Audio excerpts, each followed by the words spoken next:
अरे वो कोई जिहादी थोड़े, वो भी तो पांडे है, वो भी तो ब्राह्मण है ना, और वो कलाकार है। उसका व्यक्तिगत क्या है कि आप हिंदुओं की बात करते हो, अब पांडे का ही विरोध कर रहे हो, उसका एक हिंदू बेटी का ही।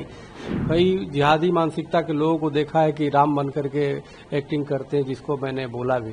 रामलीला होता है तो लोग पूनम पांडे को नहीं, रामलीला देखने जाते हैं। मेरा मानना है विश्व हिंदू परिषद गोरक्षा केंद्रीय कानून बनाने के लिए सरकार पे दबाव डाले। हाँ, ये पूनम पांडे विषय लेकर के जिस प्रकार से विश्व हिंदू परिषद का वही काम रह गया। अरे भाई, रामलीला कमेटी ये तय करता है किसको बुलाना है, किसको नहीं बुलाना है। रजा मुराद जो फिल्मों में खलनायक का रोल करते हैं, कितने जगह रामायण में वो अपनी दशरथ की और क्या क्या भूमिका का निर्वहन इसी अयोध्या जी में करते हैं। कई जिहादी मानसिकता के लोगों को देखा है कि राम बन करके एक्टिंग करते हैं, जिसको मैंने बोला भी।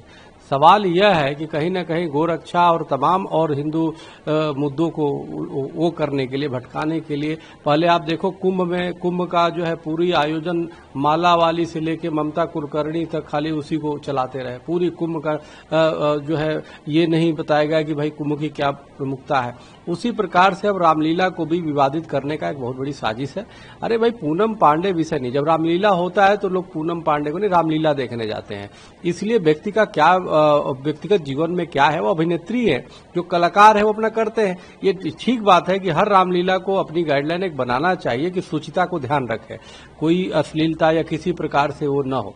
लेकिन विश्व हिंदू परिषद ये कर रहा है। अरे विश्व हिंदू परिषद गोरक्षा केंद्रीय कानून सरकार से क्यों नहीं बनवा रहे हो भाई? अभी तक गोरक्षा केंद्रीय कानून नहीं बना, देश को हिंदू राष्ट्र घोषित क्यों नहीं करवा रहे हो? काहे नहीं? अनेक मुद्दे हैं जिसपे काम तो हो नहीं रहा है। समान नागरिक संहिता क्यों नहीं लागू हुआ? सनातन बोर्ड क्यों नहीं अभी तक बना केंद्र द्वारा? सवाल है, सनातन बोर्ड जब तक नहीं बनेगा, इस प्रकार की होता रहेगा। सनातन बोर्ड जब बनेगा केंद्रीय स्तर पे तो ये तय हो जाएगा कि भाई एक से कभी भी देखो, फिल्मों के सेंसर के बिना पास किए देवी देवताओं का अपमान, संतों का अपमान, सीरीज में संतों का अपमान। सर आप देखो ना कि उठा के सीरीज कितने देवी देवताओं का अपमान, उसमें विश्व हिंदू परिषद मौन है क्योंकि सरकार की चमचागिरी करनी है। तो मेरा मानना है कि आप हिंदुओं की बात करते हो, अब पांडे का ही विरोध कर रहे हो, उसका एक हिंदू बेटी का ही। तो इसलिए मेरा मानना है, मैं ये अश्लीलता का समर्थन बिल्कुल नहीं कर सकता या कोई भी, लेकिन मेरा मानना है विश्व हिंदू परिषद एक बड़ी संगठन है, देश के लोग विश्वास करते हैं। तो सरकार है 11 सालों से, आप सरकार से करो ना केंद्रीय स्तर पे कानून बने। अब रामलीला कमेटी के पीछे पड़ रहे हो। रामलीला कमेटी ने जो चाहा वो उसको वो करेगा, वो हटा भी सकता है, और नहीं भी हटाएगा। आप जाओ रामलीला में, जाकी रही भावना, जैसी हरी मूरत देखी तिन तैसी। तो इसलिए कहीं न कहीं लोग उनसे पूछे ना कि गोरक्षा केंद्रीय कानून का क्या हुआ, मुद्दा आपका था, तो इसलिए उठा देते हैं। अरे वो कोई जिहादी थोड़े, वो भी तो पांडे है, वो भी तो ब्राह्मण है ना, और वो कलाकार है। उसका व्यक्तिगत क्या है कौन जानता है? तो इसलिए मेरा ये मानना है कि वजह बातें ना करो। जो देश की अनेक समस्या, बरेली में कल जो है सर तन से जुदा के नारे लगे, कई इलाकों में सर तन से जुदा, वो मुद्दा पे विश्व हिंदू परिषद नहीं है उसके लिए। कि जिहादियों के खिलाफ जो है, लव जिहादियों के खिलाफ कठोर केंद्रीय कानून बनने चाहिए, उस पे नहीं करने हैं। बस पूनम पांडे विश्व हिंदू परिषद का मुद्दा है।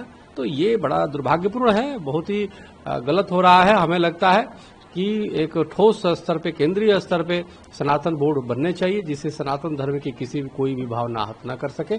इसके लिए प्रयास होना चाहिए। सेंसर बोर्ड को भी बिल्कुल किसी तरह से और सख्त करने की आवश्यकता है। उसमें संतों को, हिंदूवादियों को रखने की आवश्यकता है, ताकि हिंदू धर्म के आस्थाओं को ठेस न पहुंच पाए। अब बाकी हर रामलीला कमेटियों से मेरा आग्रह है कि कृपया शुचिता बनाए रखें, पवित्रता बनाए रखें।